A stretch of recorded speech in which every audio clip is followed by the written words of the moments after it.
자, 오늘 우리 제 선배인 우리 통도사 강조 스님께서 사실 작년에도 여기를 한번 오면 어떠냐라고 말씀을 주셨는데 제가 그때 다른 일정하고 겹쳐서 못 왔습니다. 그리고 오늘 제가 이렇게 오게 되는데 사실 저는 굉장히 처음에는 깜짝 놀랐어요. 이게 가야문화진흥원이 이렇게 대단한가라는 생각을 했었거든요. 왜냐하면 이렇게 범호사 선문원 같이 이런 데서 세미나 하면 안 됩니다.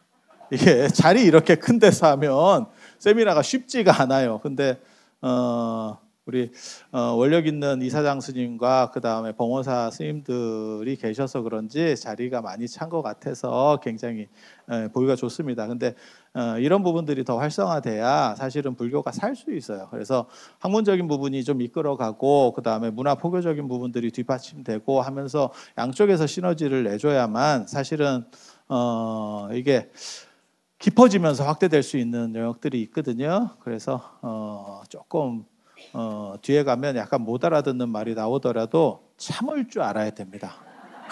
참을 줄 알아야. 이게 쉽지는 않아요. 그리고 우리 이래 스님이 뭐라도 좀 써봐라 이랬는데 제가 사실은 쓸 시간이 없었어요. 제가 1년에 한 세미나를 한 8개 정도 하거든요.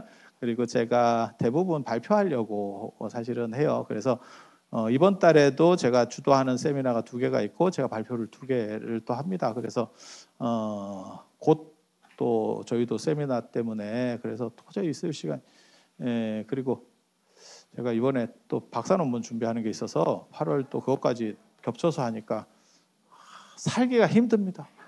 그래서 좀 살려달라고 그랬더니 그러면 말로만 해보라 그래서 사실 가야에 대해서 나름 생각하는 것들이 많이 있습니다. 그래서 그런 말씀들을 제가 여러분들께 간략하게 올려볼까 싶습니다. 여기 시계가 마땅히 어디 시계를 봐야 되나요?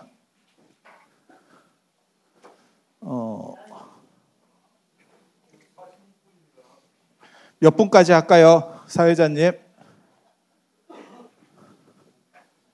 25분까지 해주시면 감사하겠습니다. 25분만 해주시면 되겠습니다. 40분 하시겠습니다. 그러면 한 2시 반 정도까지 할 수 있도록 그렇게 하겠습니다.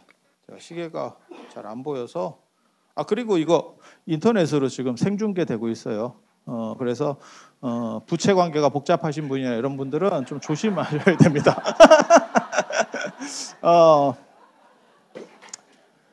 우리가 불교하면 제일 먼저 떠오르는 거는 중국 이렇게 해서 한국사 안에서도 우리가 그렇게 배우잖아요. 국사 시간에 372년 고구려 소수리방 2년 불교 전래, 그다음에 384년 백제 마라난타. 그래서 고구려에는 초문사화가 이불란사를 창건을 했고, 그다음에 백제는 거기가 법성포입니다. 법성포 하면 좀 자꾸 굴비만 생각나는데 법이 이루어졌다, 법이 들어와서 이루었다라고 하는 게 그게 법성포예요. 그래서 어쩌다 보니까 불교가 이름을 뺏겨가지고 굴비한테 밀려서 야, 나 참 진짜 가짠치도 않아. 그 밀릴 거에 밀려야지. 굴비는 저기 뭐야, 비굴하지 말자 뭐 이러면서 해서 굴비잖아. 그거 몰라요? 그 고려시대 때 나오는 얘기잖아. 그렇게 해서 그렇게 되는 거고, 그 다음에 백제는 527년 뭐 여러분 다 아시는 얘기예요. 그게 무코자하고 아도 이렇게 해서 다 어떻게 보면 중국을 통한 이야기들만 존재하는데요. 사실 그거 말고 굉장히 중요한 내용들이 있습니다. 지금 여기 가야와 관련된 이야기는 해상으로 이렇게 전해진 불교에 대한 이야기고요. 해상 실크로드 전부터 존재하던 흔적들이 많이 보입니다. 요 가야에서 조금만 더 뒤로 내려가면 백제 성황대에 있었던 불광사 사적에 나온다라고 되어 있는 겸익이 상가나 대율사까지 갔었다라고 하는, 인도까지 갔었다라고 하는 그런 내용들도 나오고 있고요. 그 다음에 좀 이따 제가 이제 말씀드리겠지만 유점사 사적에도 해상 루트를 타고 들어오는 불교 이야기가 나옵니다. 그래서 생각보다는 남쪽 문화도 존재하고요. 그리고 북쪽 문화도 있습니다. 중국을 통하지 않고 유목 루트를 타고 들어오는 불교가 있어요. 그 초원의 길이라고 하는 겁니다. 그래서 제가 좋아하는 게 있는데 중앙아시아 사마르칸트, 이름만 들어도 가슴이 뛰는 사마르칸트. 뭔가 있어 보이지 않아? 그런데 가슴이 안 뛰면 늙은 겁니다. 이런 이야기를 들어도 뭐 어쩌라고 이렇게 얼마 전에 준한 스님이 저한테 안나푸르나 가지고 그렇게 약을 막 팔고 하던데 그런 이름들을 들을 때마다 가슴이 뛰는 게 있어요. 가슴이 안 뛰면 그냥 다 된 거라고 생각하시면 됩니다. 그래서 그 사마르칸트의 아프랍시아 궁전에 뭐가 있냐면 조관을 쓴 한반도 사람들의 특징이 머리에 이렇게 깃털 2개를 꽂습니다. 그래서 그게 그쪽에 있어요. 그쪽 아프랍시아 궁전의 벽화에 그려져 있거든요. 그래서 초원의 길로, 중국을 통하지 않은 초원의 길이라는 것들이 있었구나. 그리고 그 초원의 길과 관련된 어떻게 보면 가장 중요한 기록이 삼국유사에 나옵니다. 그 요동성 유광탑조라고 하는데 나오거든요. 요동성 유광탑. 요동성, 요하의 동쪽에 있는 성이라서 요동이에요. 거기에 엄청난 탑이 하나 있어. 그 탑이 아쇼카 왕이 불교를 전래한 그 결과물의 탑이었다라고 하는 기록 있습니다. 기록도 있고 그 고구려 고분벽화에서 요동성 도가 발견이 돼요. 벽에 요동성을 그려놓은 그림이 있는데 거기에도 탑이 있어요. 탑 그림이. 그래서 이게 요동성 그 유광탑인갑다 이렇게 추정을 하거든요. 그래서 뭘 말씀드리려고 하냐면 간단합니다. 중국 말고 다른 루트들이 있었다. 그러니까 초원으로 오는 길, 유목민들에 의해서 움직이는 길들도 있었고 그 다음에 바다로 이렇게 올라오는 길도 있었다더라. 사실은 그 말씀을 드리고 싶어요. 그리고 이게 굉장히 중요하거든요. 왜? 중국을 통해서 우리가 다 무언가를 이렇게 받았다라고 해버리면 중국으로부터 벗어나기가 굉장히 어렵습니다. 그래서 제가 지금 선불교 이런 거 이야기할 때도 저는 나홍 스님이나 지공 스님을 엄청나게 강조하거든요. 지공 스님이 들어오면 중국 선불교 플러스 인도 불교의 맥들이 다 섞이면서 한국 불교가 어떻게 되면 어떠냐면 중국 선을 넘어서는 선문화의 양대 계보를 다 종합한 그게 한국 선 안에 있다. 사실은 그 말이 가능하거든요. 그게 아니고 만약에 당나라 송나라 스님들 얘기만 계속 하면서 중국적인 얘기를 하면 나중에 중국이 아마 선불교를 유네스코 문화유산으로 넣을 수 있습니다. 동아시아의 정신문화 이래서 그러면 한국은 진짜 개털됩니다. 조계종이 엄청난 타격을 받을 겁니다. 이름 자체가 우리는 맞박에다가 박아놓은 거예요. 조계종 이렇게 남종선을 강조함 이렇게 돼 있어요. 왜 우리가 조계종인지는 아시잖아요. 모르는 사람을 위해서 잠깐만 말씀드리면 육조 해능 스님께서 광동성, 조계산, 보림사 지금은 남하선사에서 가르침을 오래 주석을 하시면서 했기 때문에 그 동네가 다 조씨 땅입니다. 그래서 개울은 조씨 개울, 그래서 조개고 산은 조씨 산이라서 조개산이에요. 그리고 우리 조계종은 그 정신을 잇겠다 그래서 조계종이에요.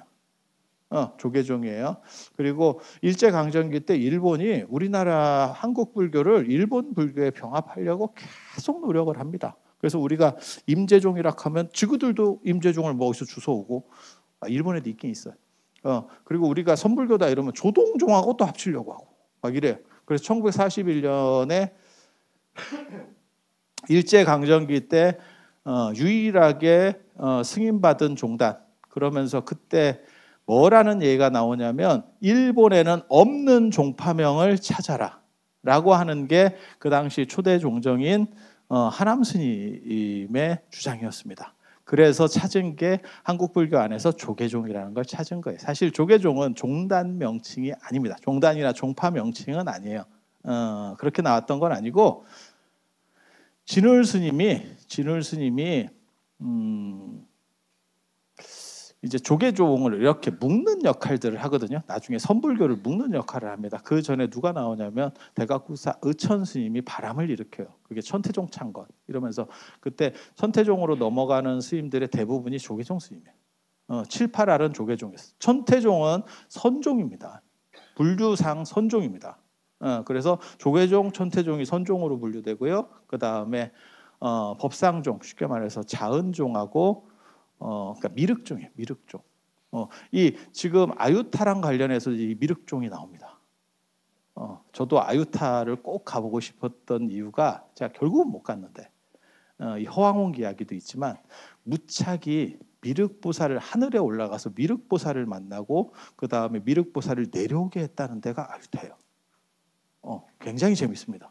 그래서 화엄종과 이 법상종이 교종의 원투입니다. 그리고 더 큰 거는 조계종하고 그 삼선종하고 그 다음에 저 화엄종이라고 보시면 돼요.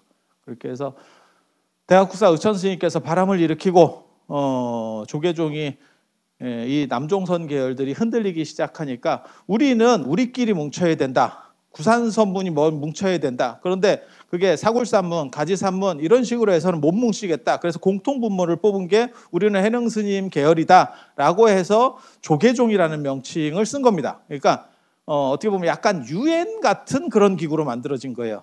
그리고 그게 실질적으로 작용했느냐? 작용하지 않았습니다. 그런데 일본 불교랑 변별시킬 수 있는 어떻게 보면 명칭이 조계종이었기 때문에 우리는 조계종을 쓴 거예요. 그 뒤에 정화 때 조계종 이야기가 계속 있고 나중에 하남 스님이 1941년에 조계종을 창종하실 때는 조선불교 조계종이었습니다. 그리고 62년에 다시 종단에서 다시 이렇게 통합종단이 만들어질 때 대한불교 조계종. 이렇게 지금 그렇게 역사들이 내려오는 거예요. 그래서 이 조계종이라고 하는 게 사실은 그런 식 흐름 속에서 있는 거고 이 선불교도 사실 인도적인 이야기를 하지 않으면 중국에 굉장히 위험한 지금 그런 상황입니다. 그런데 사실 어른들은 이런 생각을 잘 못하시는 것 같고 이게 학문적으로 빨리 분별시키지 않으면 중국에서 그걸 선점해 버리면 이거 빼박입니다. 사실. 그래서 선 중심으로 명상이나 선 중심으로 흐름이 가고 있는 건 맞아요. 그걸 어떻게 처리할 거냐, 그 다음에 중국과 변별력을 어떻게 줄 거냐. 사실 그 부분도 굉장히 중요하고 거기서 제가 주목하는 인물이 인도의 지공스님입니다. 지공선현이라고 하는 스님 굉장히 중요하고 그 다음에 한국 불교의 정체성과 관련해서 사실 이게 가야라고 하는 게 굉장히 중요해요. 어떻게 보면 한국 불교의 시원이라고도 할 수도 있고 그래서 해상을 통해서 근데 해상이라고 하는 게 초원의 길도 마찬가지고 이 해상 루트도 뚜렷하지가 않아요. 찾기가 굉장히 어렵습니다. 혹시 여러분들 그 발리 쪽에 인도네시아 발리 쪽에 보르부드르 사원 가보셨어요? 물론 뭐 큰 기대는 하지 않습니다. 근데 그게 다니엘 사원 중에서 최고로 불교 절 중에서 제일 큰 절이에요. 제일 큰 절이에요. 근데 그게 왜 그런 데 있어요? 족자카르타에 있는데 왜 그런 데 있어요? 거기가 예전에 그러니까는 해상 실크로드, 바다 실크로드가 열려 있을 때 통과목이에요. 그러니까 그 통행세 엄청나게 거치는 데라고요. 그래서 요 길들을 사실을 이해를 해야 되고 그 다음에 해로도 좀 이해를 해야 돼요. 어떻게 움직였는지. 그래서 그런 것과 관련된 부분들을 조금 더 사실은 더 많이 해야 돼요. 근데 그런 걸 가야문화진흥원이 해주니까 참 다행이라는 생각을 합니다. 그리고 이게 불교적으로 주도하지 못하면 불교가 주도하지 못하면 목소리 자체를 내기가 굉장히 어려워요. 그리고 가야라고 하는 나라가 삼국시대 대부분의 기간, 상당 부분의 기간이 사실 가야가 존재했었어요. 그래서 역사학자 중에 사국시대라고 일부 불러야 되는 거 아니냐라고 주장하는 사람도 있습니다. 저도 역사를 제가 전공한 사람으로서 그런데 이제 가야가 제대로 이렇게 국가의 형성 요인을 완전히 다 갖췄느냐라고 하는 논점이 존재해서 가야를 빼고 삼국시대라고 하는 거예요. 그래서 그거는 개념 규정하기에 따라서 약간씩 바뀌는 거예요. 그러니까 종교 규정을 할 때 종교를 리리전해서 신과의 결합 이런 식의 의미를 써버리면 그래서 동양 종교는 종교가 아니다 라고 말하는 이야기들도 있는 거거든요. 그래서 개념 규정을 조금 다시 해서 가야도 어떻게 보면 국가적인 영역 안에서 다룰 수 있는 부분들이 존재했으면 하는 생각이 들기는 하지만 뭐가 문제냐면 없어진 지 너무 오래되다 보니까 기록이 뭐가 이렇게 찾기가 되게 어려워요. 그리고 가야가 무너지는 건 사실은 철광 생산이 끊어졌기 때문이라고 저는 생각을 하는데 파보면 제가 또 미술사도 하잖아요. 근데 이게 땅을 파면 되게 재밌어요. 철기 우물이 나오면 진짜 지저분하게 나와. 싸긴 싼가 봐. 다 녹슬어서 막 이렇게 처참할 정도로 나옵니다. 그거 함부로 건드리면 안 돼요. 그 보존 처리를 해야 되고 동이 나오면 퍼렇게 나오고 은이 나오면 까맣게 나옵니다. 그리고 진짜 어제 넣은 것 같이 나온 유물이 있어요. 금입니다. 야, 이래서 금이구나. 이런 생각이 들 정도로 그거는 안에서 나오면서부터 포스가 남달라. 진짜. 야, 이래서 금인가? 금은 천연적으로는 아시겠지만 천연적으로는 산화되지 않잖아요. 산화시킬 수 있는 물건이 없죠. 그리고 금은 지구 안에서 못 만들어요. 초신성이 폭발할 때, 그 다음에 중성자별들끼리 충돌할 때 이런 조건 안에서만 만들어지기 때문에 존재하는 여러분이 가지고 있는 모든 금은 지구에서 만들어진 게 아니고 우주에서 들어온 겁니다. 진짜. 그래서 뭐 운석 뭐 이런 거 생각하실 필요 없습니다. 금이 운석이라고 보시면 됩니다. 자, 그냥 쓸데없는 얘기였고요. 그 얘기를 하려는 건 아니고, 자, 이제 가야로 다시 돌아가 봅시다. 가야 하면 이렇게 가는 거예요, 원래. 김수로 왕 얘기를 하잖아요. 수로 시작했다. 근데 보통 고구려나 부여계 쪽, 그러니까는 민족적으로 보면 고구려가 부여계예요. 그리고 그 부여계에서 갈라져서 한반도 쪽으로 내려오는 그 그룹들이 한반도, 그러니까는 전라도하고 충청도 토착 세력들과 결합하면서 그게 대성팔족이라고 하는 거고요. 그들과 결합해서 만들어지는 게 백제입니다. 정확하게 말하면 한성백제부터 시작을 해서 나중에 옮겨가니까. 그리고 신라 같은 경우는 민족적으로 투기밀제, 중앙아시아 흉노 쪽에서 내려오는 민족이에요. 그렇게 기본적으로 깔려 있고, 남방 쪽은 약간 달라요. 그래서 밑에서 올라오는 누군가가 세력이 있어요. 그리고 북방에서 내려오면 대부분 천신과 관련해서 하늘과 관련된 숭배가 나오거든요. 하늘과 관련된 숭배. 그리고 알입니다. 알은 태양이에요, 태양. 그래서 우리나라 시조들이 다 알 출신이잖아. 그래서 누가 한국은 양계장에서 나왔나? 뭐 이런 거 하거든요. 근데 실제로 뭐 김할지도 그렇고 뭐 박혁거세도 그렇고 다 알 계열에서 나왔죠. 그거는 이제 더러움에 물들지 않고 스스로 존재했다라고 하는 의미를 주는 거거든요. 그 앞에 누가 있다가 아니고 나는 혼자서 존재할 수 있고, 나는 어떻게 보면 배 안에서 이렇게 약간 더러움이라고 말하기는 좀 그런데 아무튼 그렇게 약간 찌꺼분한 걸로부터 벗어난 청정한, 그러니까 완전 존재다라고 하는 데서 시작점을 주는 거거든요. 그리고 거기에서의 의미는 뭐냐면 하늘과 관련해서 대부분 나오는데, 김수로 왕이 좀 재밌는 게 땅에서 시작이죠. 구지가 김수로가 2번 나오죠. 수로가 2번 나오죠. 김수로 왕 할 때 수로가 1번 나오고 수로 부인 나옵니다. 인물이 얼마나 좋으면 영감님도 꽃을 꺾으면서 헌화가를 했다는, 참 영감에게도 먹히는, 그리고 용왕에게도 먹혀서 수로 부인이 이렇게 바닷가를 가면 용왕에게 잡혀간대. 내 스타일이야 뭐 이러면서 되게 재밌어.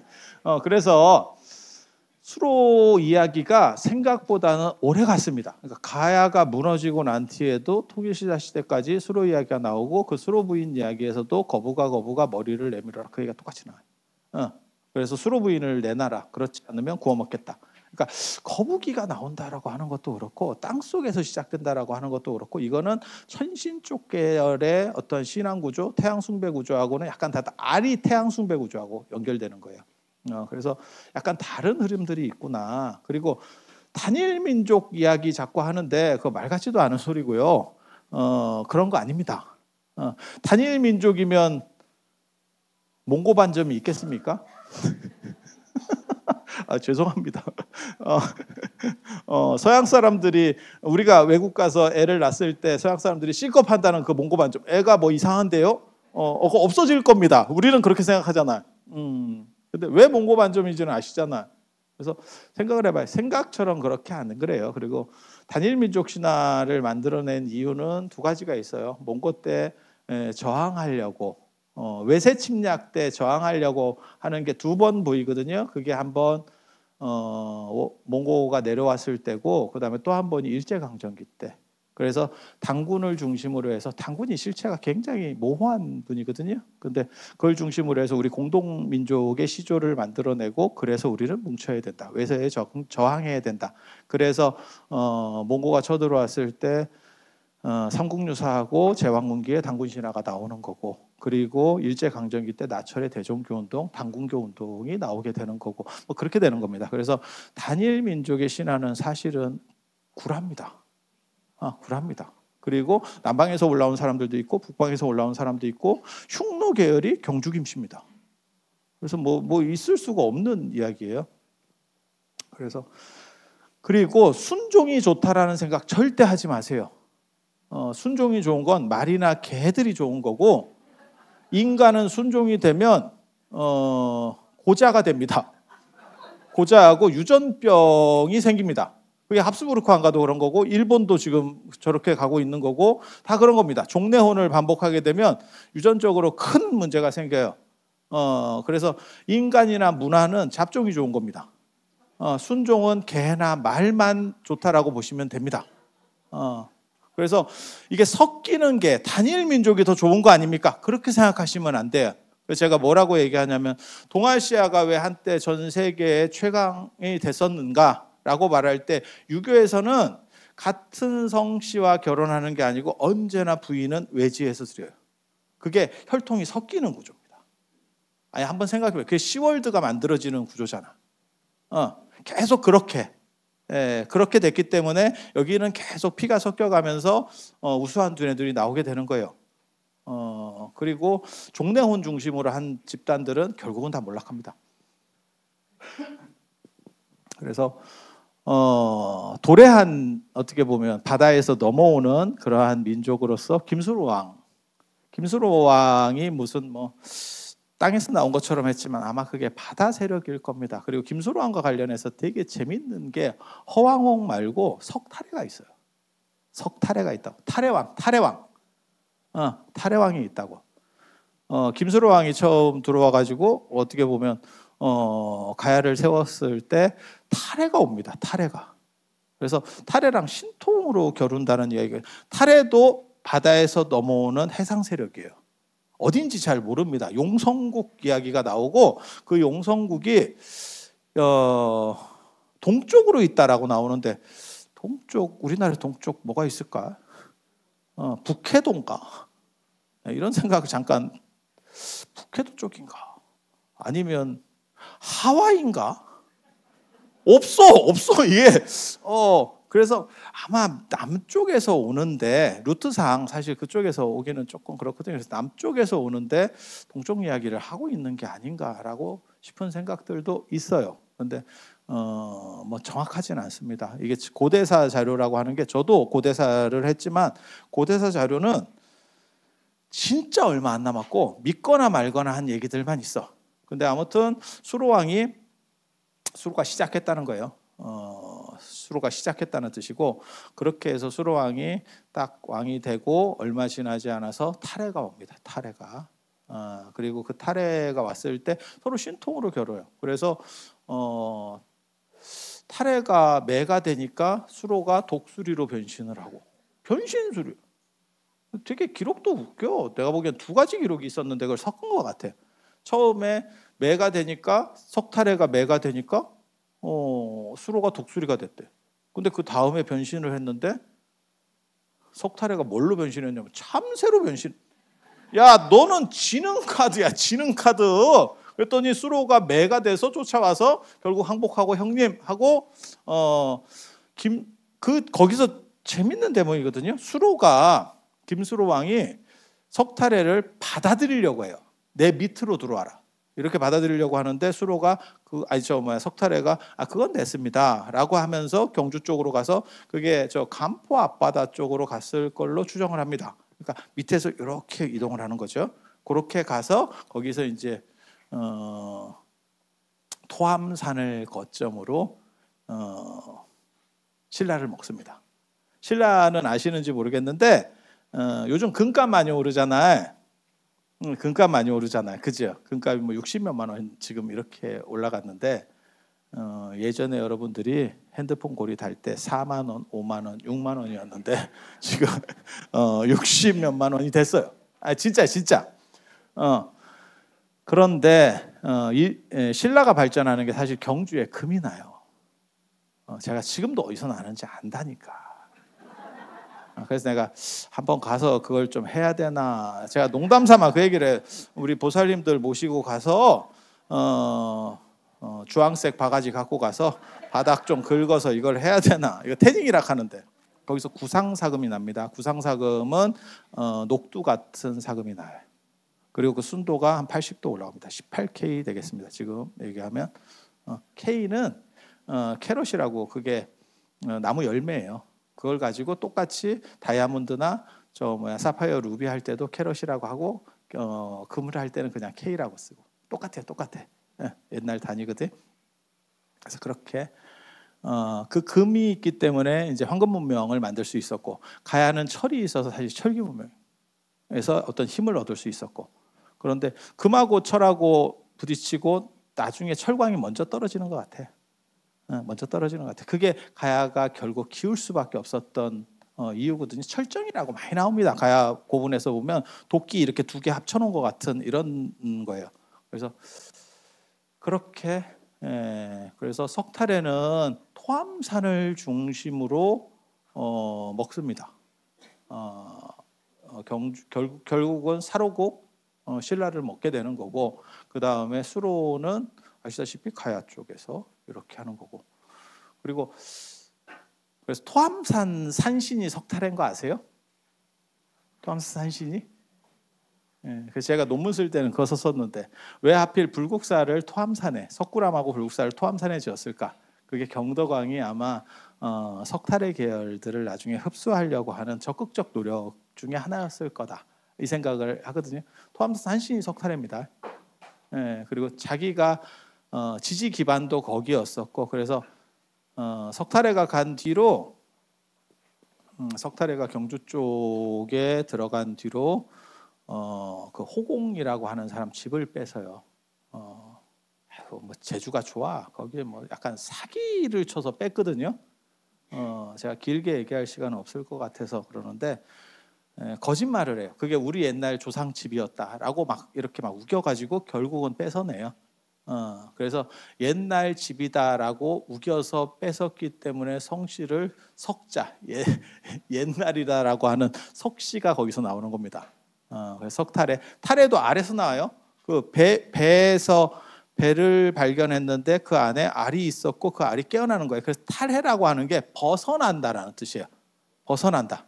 그래서 그것도 알 출신입니다.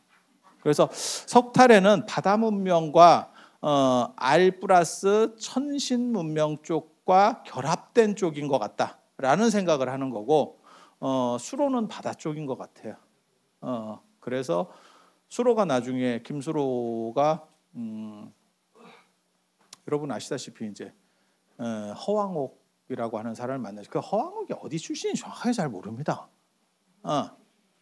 인도 아유디아 아니냐라고 말은 하지만 한 방에 거기서 올 수 있었겠냐에 대한 생각이 있거든요. 그럼 중간에 거쳐 오면 어디를 생각할 수 있냐면 태국에도 아유타야가 있죠. 태국에 아유타야 가보셨어요? 그리고 중국의 광동성 쪽에 절강성 쪽에 가면 거기 이제 아유광사, 영파 쪽에. 그래서 그게 다 어떻게 보면 해상 실크로드 상에서의 거점들이거든요. 이렇게 그러니까 인도에서 한 방에 못 옵니다. 참고로 말씀드리면 우리도 마찬가지예요. 우리가 전 세계에서 가장 지저분한 바다, 전 세계에서 가장 낮은 바다 중에 하나가 서해입니다. 해발 50m밖에 안 됩니다. 수심이 50m밖에 안 돼요. 굉장히 낮은 바다거든요. 그거를 직선으로 건널 수 있었냐? 삼국시대 때나 고려시대 때 건널 수 있었냐? 못 건넙니다. 그래서 이렇게 연안을 타고 바레만 쪽으로 이렇게 돌아가는 거예요. 이렇게. 아니면 그게 해로가 남쪽으로 열리는 해로가 있어요. 그거 이제 계절풍 타고 밑에서 광동성 쪽으로 바로 내려가는 방식이 있습니다. 그래서 이게 해로를 이해해야 되고 해풍을 이해해야 되고 그 다음에 그 바닷길이 어딘가를 사실은 찾는 게 굉장히 중요해요. 해양 루트를 쫓아갈 때는. 그래서 우리가 서해도 제대로 못 건너고 현해탄도 제대로 못 건넙니다. 사실.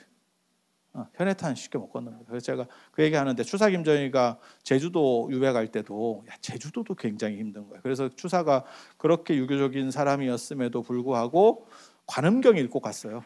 그 관음경 읽었던 조그만 쪽책이 지금 동대 박물관에 있거든요. 그래서 그 추사가 읽었던 관음경이. 그러니까 제주도 건너는 것도 쉽지 않아. 그러니까 지금 생각하시면 안 돼. 그래서 인도에서 출발한 어떤 문화들이 오고 있었다고 하더라도 거점지들이 분명히 존재했다 할 수밖에 없어요. 한 방에 절대 못 옵니다. 그런데 그 온 것과 관련해서 사실은 허왕옥 말고 허왕옥 관련해서 그 뭐 기출변 이야기도 있고 그게 굉장히 재밌는 기록이에요. 단순히 불교만 전래했다. 뭐 파사석탑 이야기 그게 금관성 파사석탑 쪽에 나오는데 그 파사석탑 이야기만 중요한 게 아니고 파사석탑이 뭐냐면 항해와 관련해서 위험하니까 탑을 하나 가지고 가라 라고 했다는 그 탑이에요. 근데 그것만 중요한 게 아니고 그 당시 결혼 풍습에 대해서 기록을 해놓고 치마를 뭐 나무에 걸고 뭐 어쩌고 하는 내용들이 굉장히 재미가 있어요. 재미가 있어요. 그런데 단순히 그들만 온 기록이 있는 게 아니고 또 중요한 기록이 있죠. 그게 뭐냐면 인도에서부터 막바로 들어왔다라고 하는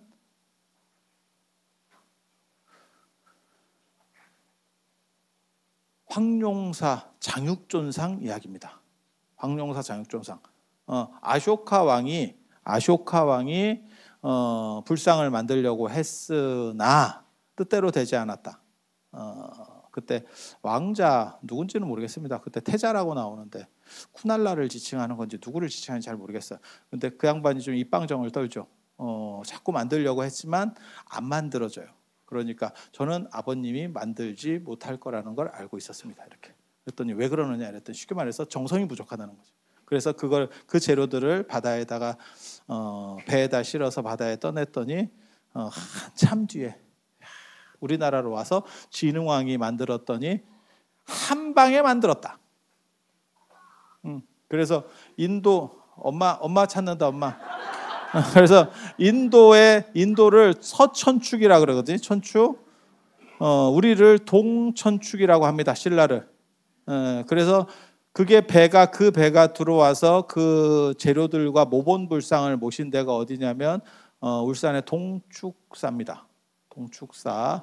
그러니까 이렇게 생각을 해보면 단순히 허왕옥 이야기만 있는 게 아니고 백제에는 겸익 이야기가 있고 인도랑 연결되는 이야기예요.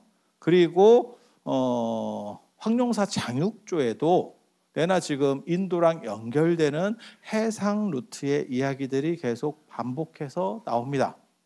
그리고 삼국유사를 읽으면서 제가 삼국유사를 굉장히 꼼꼼히 읽었고 기회가 되면 제가 주석서를 내야겠다. 그 주석서들이 마음에 별로 안 들어서 내용들을 잘 모르는 그냥 한국사 하시는 분들이 이렇게 번역을 하다 보니까 조금 안타까워요. 그러니까 불교적인 내용인데 만파식적조에 보면 백률사 부처님에게 관세음보살에게 왕이 5개의 그릇을 줬다 이렇게 나오는데 바루입니다. 바루. 그거 바루입니다.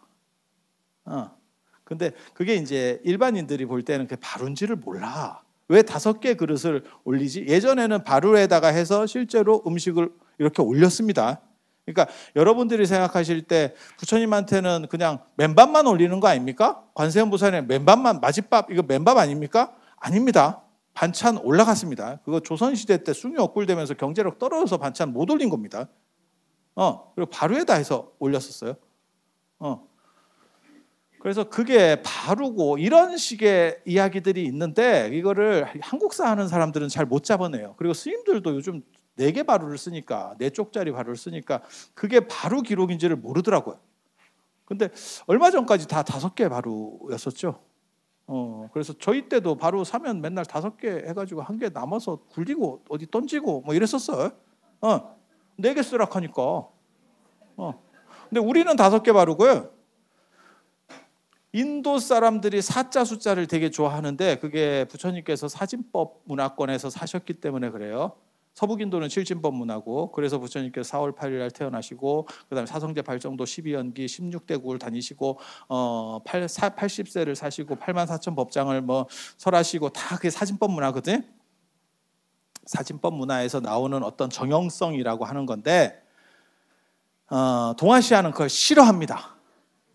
왜? 죽을 사자랑 이게 발음이 똑같아서 그래서 바루도 차라리 오를 쓴 거예요.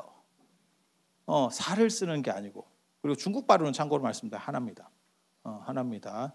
그래서 중국은 하나로 다 이렇게 좀 먹는 문화가 있고 우리는 국물 음식이 많아서 하나로 쓰면 약간 국밥이 됩니다. 그래서 그걸 분리시키는 방식으로 가는 거예요. 그러니까 문화 배경이 다 달라. 그걸 알아야 된다고 사실은.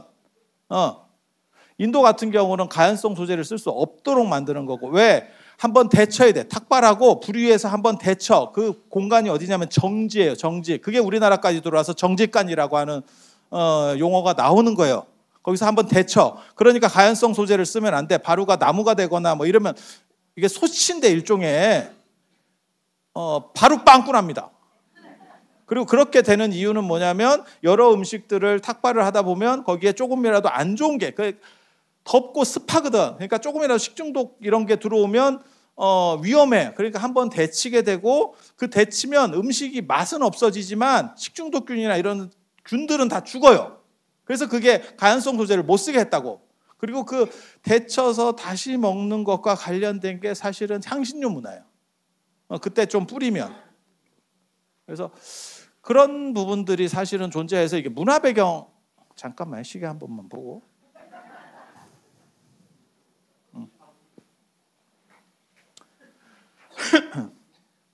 그래서 그런 문화 배경과 관련된 부분을 잘 알아야 돼요. 그래서 이 가야가 단순히 작은 교류의 흔적만 있는 게 아니고 실제로는 아쇼카 왕과 관련 그 거짓말입니다. 사실 아쇼카 왕이 뭐 불상을 만들려고 했었다. 그건 거짓말이에요. 근데 현장 스님의 기록 왜냐하면 불상이라고 하는 거는 기원 전후에 간다라하고 마투라에서 만들어지기 때문에 제가 불상도 가르칩니다. 사실 불상 수업을 제가 하거든요. 그래서 간다라나 마투라 쪽에서 만들어지고 그 전에는 불상이 없었다는 게 기본적 정설이에요. 기본적 정설. 저는 거기에 약간 이견을 내기도 하는 사람인데 아직까지는 저 같은 사람의 주장은 크지 않아. 왜냐하면 유물적 반증이 없기 때문에. 그런데 아쇼카 왕이 워낙 유명하기 때문에 아쇼카 왕 양식의 불상이 있어. 아쇼카 왕이 만들어졌다라고 하는 썰이 있는 불상이 인도에서 유행을 했어. 그걸 어디를 보면 알 수 있냐면 현장의 자은전이라고 하는 현장의 3대 어떻게 보면 기록이 있어요. 현장 나라라 슈퍼보드 안 그러면 서유기의 그 현장입니다. 현장 3장. 삼장법사 현장. 그 양반과 관련된 3개의 중요한 기록이 있어요. 그게 대당서역기, 그 다음에 자은전, 그 다음에 고승 현장전이 있어요. 그 고승전에 나오는 속고승전, 도선의 속고승전에 나오는 이게 3대 현장과 관련된 중요한 문건인데 그 자은전에 보면 아쇼카 왕이 만들었다라고 하는 불상들이 인도에서 당시에 유행을 하고 있었고 그것을 들여와요. 그래서 그러한 문화들과 관련된 게 해상으로 넘어오는 게 아마 아쇼카왕이 만들다 실패했었던 것을 진흥왕이 만들었다라고 하는 주장일 거다. 이렇게 나와요. 이렇게 생각을 해보는 거예요. 생각을. 왜냐하면 아구가 안 맞으니까. 아쇼카왕이 2300년 전뿐인데 진흥왕이 도대체 이게 500년 된 사람인데 뭐 어떻게 그게 연결이 되겠어? 바다에 띄워도 핵 항공모함을 쓰지 않는 이상 바다에 그 기간 동안 있을 수 없습니다. 배는 존재할 수 없습니다. 그래서 그런 거 아니겠나라는 생각을 하고, 제가 삼국유사를 계속 이렇게 제가 삼국유사를 여러 번 가르치기도 했었고, 그 다음에 삼국유사 주석을 내가 해야겠다, 그 다음에 번역도 내가 다시 해봐야겠다. 시간이 없어서 못해. 내가 팔자가 안 좋아서 나도 참 깝깝합니다. 조계종이 진짜 조계종이 관점이 괜찮으면 사실 저 같은 사람은 이렇게 떠돌아다니게 할 게 아니고 어디 연구소 같은 데 잡아놓고 그거 프로젝트를 맡겨야 돼. 그러면 제가 참 공부하기 나도 깝깝하다. 이런 데서 내가 이렇게 슬픕니다. 그런데 삼국유사를 보면서 왜 이건 선에 대한 기록은 이런이 따로 정리를 했기 때문에 선불교에 대한 내용은 삼국유사에 거의 없어요. 그건 따로 정리했거든요. 근데 그건 책이 안전할 뿐이야 지금. 그런데 유점사 사적기를 이 사람이 왜 뺐는지를 모르겠어.